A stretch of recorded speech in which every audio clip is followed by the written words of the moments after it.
आज हम रिवाइज कर रहे हैं यूनिट 8 स्मॉल बिजनेस। अब स्मॉल बिजनेस क्या है, उसका क्या रोल है किसी कंट्री के डेवलपमेंट में। स्मॉल बिजनेस को पहले सब लोगों ने अपनी तरह से डिफाइन किया। किसने डिफाइन किया कि इसमें कैपिटल कितनी इन्वेस्ट की गई है, नंबर ऑफ एम्प्लॉइज कितना काम कर रहे हैं, इसमें आउटपुट कितनी है, ठीक है। लेकिन सही इसको डिफाइन किया गया 2006 में MSMED एक्ट आया था। MSMED एक्ट क्या है, ये है माइक्रो, एम फॉर माइक्रो, ये है माइक्रो, ये है स्मॉल, और MED मतलब मीडियम, ठीक है। ये है MSMED का मतलब, मैसमेड एक्ट बोलते हैं इसको, ठीक है। तो इसने डिफाइन किया कि किसको हम कौन सी माइक्रो कहलाएगी, कौन सी स्मॉल इंडस्ट्री कहलाएगी और कौन सी मीडियम स्केल इंडस्ट्री कहलाएगी, और किस बेसिस पर किया कि वहाँ जो प्लांट एंड मशीन है उसमें कितना इन्वेस्टमेंट किया, ठीक है। तो सबसे पहले इसने डिवाइड किया इंडस्ट्रीज को 2 कैटेगरीज में, मैन्युफैक्चरिंग इंडस्ट्री और service industry. Manufacturing industry means जो टेंजिबल प्रोडक्ट से रिलेटेड, और सर्विस मीन्स टेंजिबल प्रोडक्ट नहीं कर रही, इनटेंजिबल प्रोडक्ट जो अवेलेबल करवा रही है, लाइक सर्विसेज अवेलेबल करवा रही है। तो उसमें इन्वेस्टमेंट कितना होना चाहिए। इन्वेस्टमेंट बताता है कि इस एक्ट के अकॉर्डिंग अगर मैन्युफैक्चरिंग है, अगर उसमें 25 लाख तक है, इससे ज़्यादा नहीं है, ठीक है, तो वो कहलाएगी माइक्रो, ठीक है। और सर्विस के केस, सर्विस इंडस्ट्री के केस में मैक्सिमम 10 लाख, इससे ज़्यादा नहीं होना चाहिए। तो वो कौन सी कैटेगरी में आएगी, माइक्रो इंटरप्राइज की कैटेगरी में। उसके बाद है स्मॉल। स्मॉल इंटरप्राइज किसे कहते हैं, जिसमें इन्वेस्टमेंट कितना है 25 लाख रुपीज़ से ज़्यादा है, बट 5 करोड़ रुपीज़ तक है, इससे ज़्यादा नहीं, उसको हम कहेंगे स्मॉल इंटरप्राइज मैन्युफैक्चरिंग के केस में। और सर्विस के केस में 10 लाख से ज़्यादा है लेकिन 2 करोड़ से ज़्यादा नहीं है, मीन्स अप टू 2 करोड़ है, तो उसे हम सर्विस सेक्टर की केस में कहेंगे स्मॉल इंटरप्राइज। फिर आते हैं मीडियम। अभी थोड़ा देखो इंक्रीज होता जा रहा है साइज, ठीक है। अब मीडियम क्या है, जिसमें कितना इन्वेस्टमेंट है प्लांट एंड मशीनरी में, 5 करोड़ से ज़्यादा लेकिन 10 करोड़ तक मैक्सिमम, इससे ज़्यादा। और सर्विस इंडस्ट्री में 2 करोड़ से ज़्यादा लेकिन अब मैक्सिमम 5 करोड़। तो इस बेसिस पर इसको इन्वेस्टमेंट के बेसिस पर इसको डिफाइन किया, ठीक है। इससे पहले जो हमारा इंडस्ट्रियल रेगुलेशन एक्ट था उसमें भी 1955 में उसे भी डिफाइन किया गया था, लेकिन वो कोई ऐसी शॉर्ट हमें एक डेफिनेशन नहीं देता कि क्या होता है माइक्रो, बताए हमें कैटेगराइज करें डिफरेंट टाइप ऑफ इंडस्ट्रीज को। और इससे ज़्यादा अगर इन्वेस्टमेंट हो तो आ जाएगी लार्ज स्केल इंडस्ट्रीज बन जाएंगी, 5 करोड़ से, सर्विस के केस में 5 करोड़ से ज़्यादा और मीडियम के केस में 10 करोड़ से ज़्यादा इन्वेस्टमेंट। ये तो हमें बताता है, ये एक्ट हमें बताता है कि डिफरेंट टाइप कैटेगरीज में हम इंडस्ट्रीज को कैसे डिवाइड करेंगे अकॉर्डिंग टू इन्वेस्टमेंट। अब इसका रोल क्या है स्मॉल बिजनेस का हमारे स्पेशली इंडिया जैसी डेवलपिंग कंट्री में। डेवलपिंग कंट्री क्या होती है, जो पूरी तरह से भी डेवलप नहीं हुई है, तो इंडिया में एक डेवलपिंग कंट्री है। तो इंडिया जैसी डेवलपिंग कंट्री में स्मॉल बिजनेस का क्या रोल है, आप ये भी कह सकते हैं इसकी क्या इंपॉर्टेंस है, और ये भी कह सकते हैं कि इंडिया जैसी कंट्री के ग्रोथ में इसका क्या, डेवलपमेंट में इसका क्या कॉन्ट्रीब्यूशन है, क्या क्या कॉन्ट्रीब्यूशन हो सकता है इंडस्ट्रीज का। देखो एक तो इससे एम्प्लॉयमेंट मिलता है, बहुत से लोग इंडस्ट्री चलानी है, काम करना होगा, काम करने के लिए क्या चाहिए, वो एम्प्लॉय चाहिए, और लोगों को एम्प्लॉयमेंट मिलेगा, ठीक है। एम्प्लॉयमेंट मिलेगा तो उनके पास इनकम आएगी, इनकम से वो फैसिलिटीज़ परचेज कर पाएंगे, बेसिक भी परचेज कर पाएंगे, एक्स्ट्रा चीज़ें भी परचेज कर पाएंगे। जहाँ पे इंडस्ट्री आ गई वहाँ पे और चीज़ें भी डेवलप होनी शुरू हो जाती हैं आसपास। तो इससे क्या होगा, जब कंट्री के लोगों के पास एम्प्लॉयमेंट आ रहा है, इनकम आ रही है, आसपास एरिया में डेवलप होना शुरू हो गया, तो धीरे धीरे क्या होगा, जब कई जगह पे ऐसी छोटी छोटी इंडस्ट्रीज बनाई जाएंगी, स्मॉल इंटरप्राइज इस्टेब्लिश किए जाएंगे, तो धीरे धीरे क्या होगा, ज़्यादा डेवलपमेंट होगा। तो कैसे डेवलपमेंट करता है, कैसे ये कॉन्ट्रीब्यूट करता है किसी कंट्री के डेवलपमेंट में। फर्स्ट है मोर एम्प्लॉयमेंट,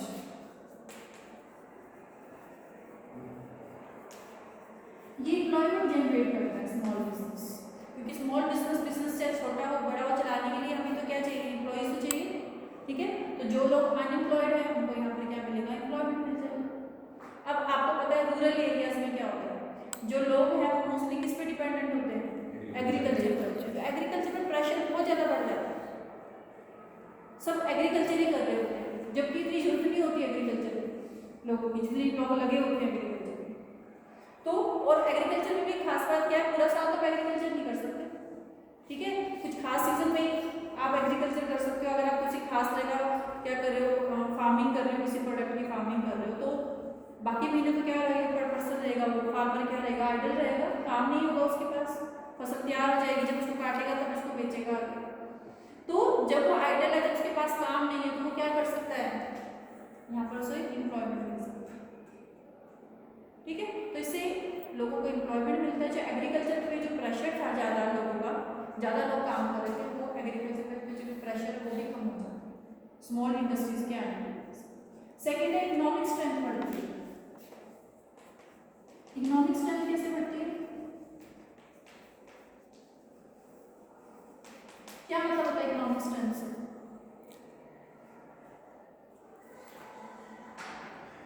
क्या समझते हैं इकोनॉमिक स्ट्रेंथ से? इकोनॉमिक स्ट्रेंथ का मतलब होता है कि कम कैपिटल से आप क्या कर रहे हैं, बिजनेस चला सकते हैं जो इनकम जनरेट करेगा, क्योंकि इन्वेस्टमेंट हमने देखी है, ठीक है, कितनी कितनी इन्वेस्टमेंट होती है, कम इन्वेस्टमेंट से, लिमिटेड सोर्सेज से, लिमिटेड कैपिटल से आप क्या कर सकते हो, बिजनेस चला सकते हो। इसमें आपको ये नहीं कि बहुत ज़्यादा क्या करनी है, इसमें एम्प्लॉयमेंट एसेट लगानी है, बहुत सारी कैपिटल लगानी है, ठीक है। तो इससे क्या होगी, कंट्री की जो इकोनॉमिक स्ट्रेंथ है वो इंक्रीज होगी, इकोनॉमिकली जो कंट्री है वो क्या होगी, स्ट्रॉन्ग बनेगी, जब बहुत सारी इंडस्ट्री होगी, क्योंकि इंडस्ट्रियलाइजेशन किसी कंट्री के डेवलपमेंट में मेन रोल प्ले करता है, क्योंकि कम कैपिटल से स्टार्ट कर सकते हैं, तो कहीं धीरे धीरे बहुत सारी इंडस्ट्रीज एस्टेब्लिश हो जाएंगी, जिससे कंट्री की क्या बढ़ेगी, इकोनॉमिक स्ट्रेंथ इंक्रीज। नेक्स्ट है अपॉर्चुनिटीज फॉर आर्टिसंस। आर्टिसंस कौन होते हैं, अपॉर्चुनिटी और आर्टिसंस। आर्टिसंस होते हैं जो कारीगर होते हैं, हाथ में उनकी कोई हुनर है, कुछ करना जानते हैं, कुछ बनाना जानते हैं।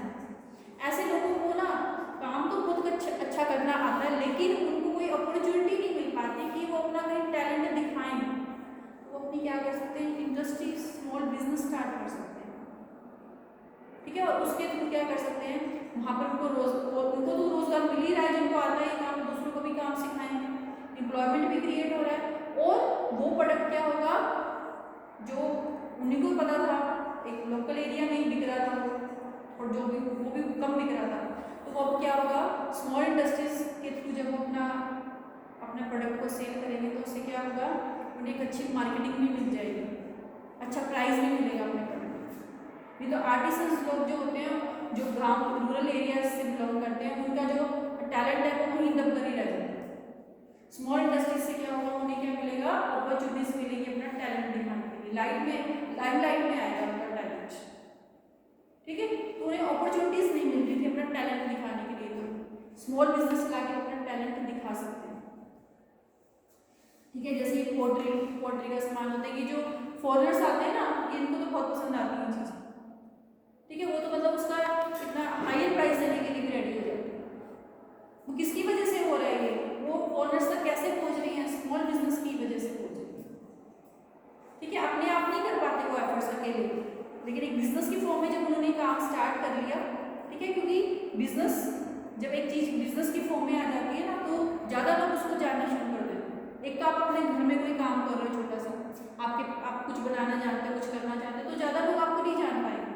जब आप बिजनेस में आ जाते हो, एक छोटा सा स्केल पे बिजनेस स्टार्ट कर लेते हो, तो ज़्यादा लोग आपको जानते हैं, आपकी मार्केटिंग अच्छी होगी। उसके बाद है बैलेंस्ड रीजनल डेवलपमेंट।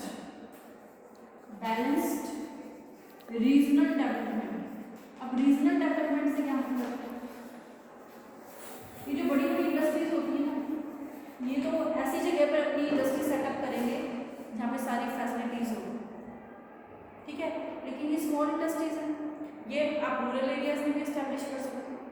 तो कुछ एरियाज तो जब अगर हम लार्ज इंडस्ट्रीज की बात करें, तो वो तो अपनी ऐसी जगह पे करेंगे जहाँ सारी फैसिलिटीज मिल जाए, रिसोर्सेज भी मिल जाए, लेबरर्स भी मिल जाए, तो वो ऐसी जगह पर अपनी इंडस्ट्री क्या करते हैं, इस्टेब्लिश करते हैं।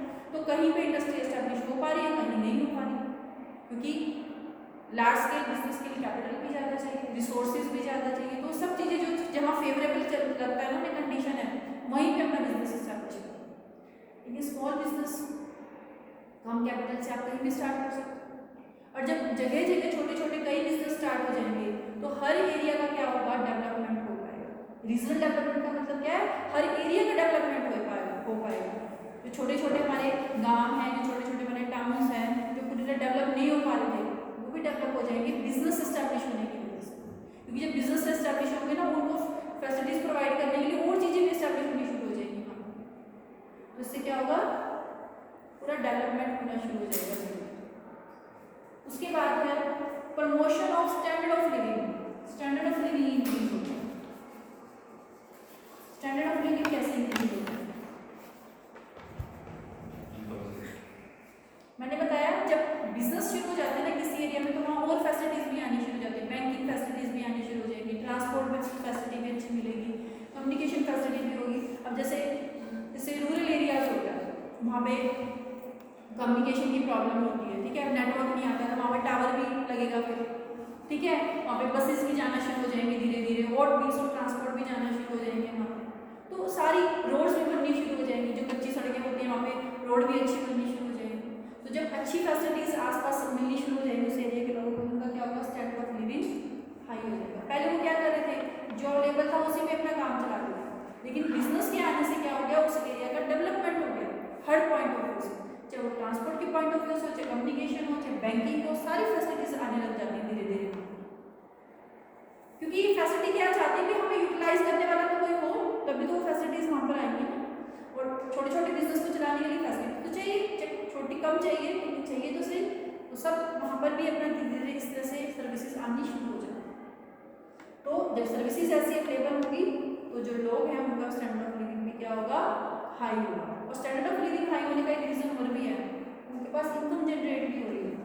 पहले इनकम नहीं थी उनके पास, स्मॉल बिजनेस लाने से क्या कर रहे हैं, अपना बिजनेस खुद ही चला रहे हैं या किसी स्मॉल बिजनेस में वो काम कर रहे हैं, उनके पास इनकम भी जनरेट हो रही है। तो पहले वो जरूरी चीज़ें भी नहीं जुटा पाते थे अपनी नेसेसिटी की, अब वो जरूरी चीज़ें भी खरीद पा रहे हैं और जो और चीज़ें हैं वो भी फैसिलिटीज भी खरीद पा रहे हैं। तो जितनी आप अच्छी ब्रांडेड चीज़ें खरीदोगे, जितनी आप ज़्यादा फैसिलिटी अफोर्ड कर सकते हो, उतना आपका स्टैंडर्ड ऑफ लिविंग हाई हो जाएगा। उसके बाद है better utilization of local resources. Better utilization of local resources. अब किसी एरिया में क्या होता है, रिसोर्सेज तो होते हैं लेकिन उसको यूटिलाइज नहीं करते, ठीक है, लैंड है, ठीक है, लैंड एग्रीकल्चर के लिए तो नहीं है, ठीक, लेकिन उस लैंड को काम भी तो किया जा सकता है, जरूरी ना एग्रीकल्चर ही करें उस लैंड के ऊपर। कच्ची जमीन है, वहाँ पर छोटी इंडस्ट्री तो स्टैब्लिश की जा सकती है, स्मॉल बिजनेस तो स्टैब्लिश किया जा सकता है। तो इसी तरह से कई रिसोर्सेज होते हैं, इसी तरह से ह्यूमन रिसोर्स या कोई ऐसी किसी चीज़ का प्रोडक्शन वहाँ पर ज़्यादा होता है उस एरिया में लेकिन उसका यूटिलाइजेशन नहीं हो रहा, तो कोई ऐसी इंडस्ट्री वहाँ पे सेटअप की जा सकती है जहाँ जिससे उस लैंड का भी यूटिलाइज हो सके, ठीक है, लैंड चाहिए बिजनेस इस्टेब्लिश करने के लिए, ठीक है, जो रिसोर्सेज वहाँ अवेलेबल है उस रिसोर्सेज का भी यूज़ किया जा सके, हम कोई ऐसा बिजनेस सेटअप कर सकते हैं। तो रिसोर्सेज भी यूटिलाइज हो जाएंगे और लोगों को एम्प्लॉयमेंट भी मिलेगा, कंट्री की ग्रोथ भी होगी, सब कुछ। Less pressure of population on agriculture. Agriculture में प्रेशर कम होगा, लेस प्रेशर ऑन एग्रीकल्चर। ये पहले डिस्कस कर चुके कि कैसे एग्रीकल्चर पर। एक बात बताओ, कोई काम है हमें करना है, उस काम को करने के लिए 2 ही लोग चाहिए, वहाँ 6 लोग लगे हुए हैं, तो क्या काम जल्दी हो जाएगा? वो 6 लोग बस ऐसे ही हैं कि भाई चलो बस कोई और काम नहीं तो यहीं लग जाओ, तो क्या काम ज़्यादा अच्छा हो पाएगा 6 लोगों के लगने से? नहीं। डिस्गाइज एम्प्लॉयमेंट पड़ा है, क्या होता है डिस्गाइज, जरूरत नहीं होती उससे ज़्यादा लोग। हाँ मिस, आपको देखने में तो लग रहा है एम्प्लॉयमेंट है आप लोगों के पास, होते हो अनएम्प्लॉयड है एक्चुअल में, मतलब छिपी हुई है वो चीज़, हाइड है वो चीज़,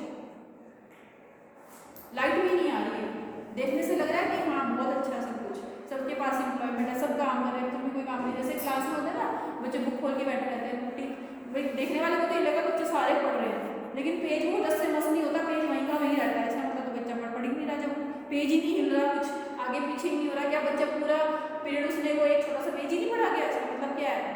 उससे कुछ पेज पढ़ाई नहीं, स्टडी नहीं कर रहा, उसे दिखावा कर रहा है, तो ये भी क्या है, दिखावा ही हो रहा था।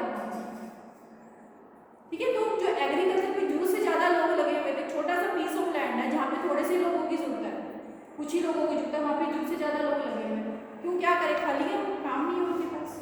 इस एग्रीकल्चर में जो प्रेशर है वो इस तरह से कम हो जाता है, क्योंकि जिनकी जरूरत है वो एग्रीकल्चर कर ले, जिनको करना आता है, जिनको कुछ और काम करना आता है वो इंडस्ट्री में काम कर ले, स्मॉल बिजनेस में चले जाते हैं।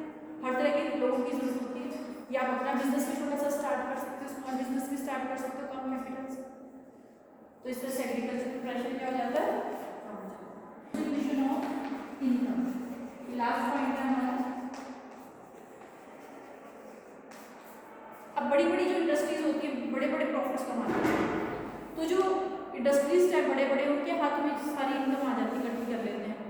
वो जो पुअर लोग हैं, ठीक है, उनके पास क्या है, इनकम ही नहीं, तो किसी के पास इनकम ज़्यादा हो रही है, किसी को इनकम हो ही नहीं रही है या बहुत कम हो रही है, तो अनइक्वल डिस्ट्रीब्यूशन हो जाता है इनकम। अब क्या होगा, स्मॉल बिजनेस के आने से उन्हें भी क्या मिलेंगे, इनकम के सोर्सेज मिलेंगे, उनके पास भी इनकम आनी शुरू हो जाएगी। ये सारा हिस्सा लार्ज इंडस्ट्री लेके, जिन्होंने बड़ी बड़ी इंडस्ट्री स्टैब्लिश कर ली,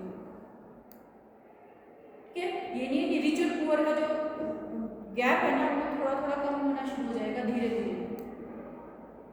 अदरवाइज तो पुअर और पुअर होते चले जाएंगे, रिच और रिच होते चले जाएंगे अपनी बड़ी बड़ी इंडस्ट्री सेटअप करके, क्योंकि पुअर लोगों को क्या नहीं मिल रहा, एम्प्लॉयमेंट नहीं मिल रहा बड़ी बड़ी इंडस्ट्रीज में। ठीक है, तो इससे जो इनकम का डिस्ट्रीब्यूशन है उसको भी क्या करने में इक्वल करते हैं, ताकि रिच ज़्यादा रिच ना होते जाए और पुअर ज़्यादा पुअर ना होते जाए, उस गैप को कम करने में ये हेल्प। तो मेनली जो स्मॉल बिजनेस का रोल होता है वो डेवलपिंग कंट्रीज में होता है, क्योंकि उसको अभी डेवलप पूरी तरह से वो हुई नहीं है, वहाँ पे अनएम्प्लॉयमेंट की प्रॉब्लम भी है, वहाँ पे एग्रीकल्चर पे लोग ज़्यादा डिपेंडेंट है, वहाँ फैसिलिटीज़ भी कम है, स्पेशली रूरल एरियाज, तो वहाँ ये ज़्यादा कॉन्ट्रीब्यूट कर रहा है। This is all about the role of small business in rural India और India country like India that is developing.